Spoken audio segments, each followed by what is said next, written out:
مرتبہ حضرت فاطمہ رضی اللہ عنہا اپنے گھر میں بیٹھی ہوئی تھی اور آپ کے ہاتھ میں انار تھا۔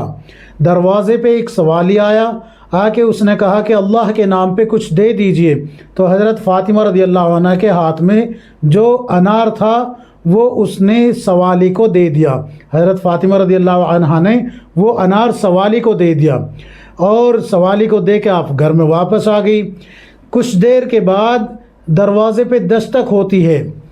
جب دستک ہوتی ہے تو حضرت علی رضی اللہ عنہ دروازہ کھولتے ہیں تو دروازے پہ ایک شخص ہدیہ لے کے آتا ہے اور وہ 10 انار لے کے آتا ہے، 10 انار ہدیہ میں لے کے آتا ہے۔ حضرت علی رضی اللہ عنہ 10 انار لے لیتے ہیں اور 2 انار کو الگ نکال کے رکھ دیتے ہیں اور 8 انار حضرت فاطمہ رضی اللہ عنہ کے پاس لے کے جاتے ہیں۔ تو حضرت فاطمہ رضی اللہ عنہ کہتی ہے کہ 2 انار کہاں ہے؟ تو حضرت علی رضی اللہ عنہ کہتے ہیں کہ وہ میں نے نکال کے رکھ دیے ہیں۔ تو پھر حضرت علی رضی اللہ عنہ پوچھتے ہیں کہ تمہیں یہ کیسے پتہ چلا کہ ہدیہ میں 10 انار آئے ہیں؟ تو حضرت فاطمہ رضی اللہ عنہ کہتی ہے کہ اللہ کا یہ وعدہ ہے کہ اگر اس کے راستے میں کوئی ایک خرچ کرے گا تو اللہ تعالیٰ اس کو 10 گنا کر کے واپس دے گا۔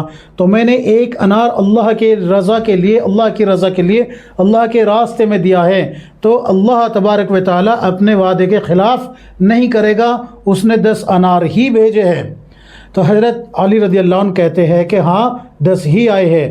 کچھ تو لوگ اس طریقے سے اس کو بیان کرتے ہیں اور کچھ بہت سے جو مقررین حضرات ہیں وہ اس واقعے کو ایسے بھی بیان کرتے ہیں کہ حضرت فاطمہ رضی اللہ عنہ بیمار تھی اور حضرت علی رضی اللہ عنہ ان کے لیے انار لے کے آئے تھے اور دروازے پہ ایک سوالی آ گیا، وہ انار جو حضرت علی رضی اللہ عنہ لے کے آئے تھے وہ جو ہے اس سوالی کو دے دیا گیا، اور جب اس سوالی کو دے دیا گیا تو پھر اللہ کی طرف سے ہدیہ آتا ہے، ہدیہ آتا ہے اور اس میں 10 انار ہوتے ہیں، لیکن حضرت علی رضی اللہ عنہ وہاں پر 9 دکھاتے ہیں یا 8 دکھاتے ہیں۔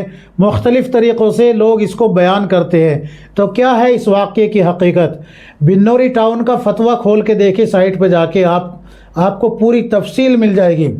اس واقعے کو کہیں بھی جو ہے تلاش کے باوجود نہیں پایا گیا۔